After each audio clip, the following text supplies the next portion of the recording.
സ്ലീബായും തോളിൽ വഹിച്ചുകൊണ്ട് കോട്ടയുടെ ഉള്ളിൽ നിന്ന് അവൻ പുറപ്പെട്ടപ്പോൾ എബ്രായ സ്ത്രീകൾ കൂട്ടമായി കൂടി സങ്കടത്തോടെ അവനെ കുറിച്ച് കരഞ്ഞു.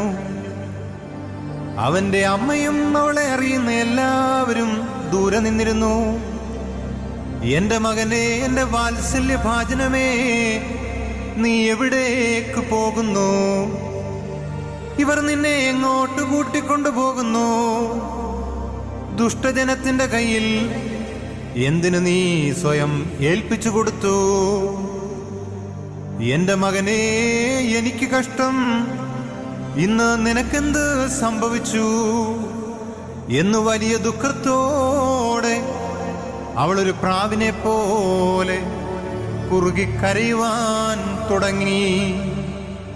ഞങ്ങൾക്ക് വേണ്ടിയുണ്ടായ നിന്റെ പീഡാനുഭവം ഞങ്ങളെ പ്രതിയുള്ള നിന്റെ താഴ്മയും വാഴ്ത്തപ്പെട്ടവയും ആകുന്നു. ഞങ്ങൾക്ക് വേണ്ടി കുരിശുമരം ചുമന്നവനെ, ഞങ്ങളോട് കരുണ ചെയ്യണമേ.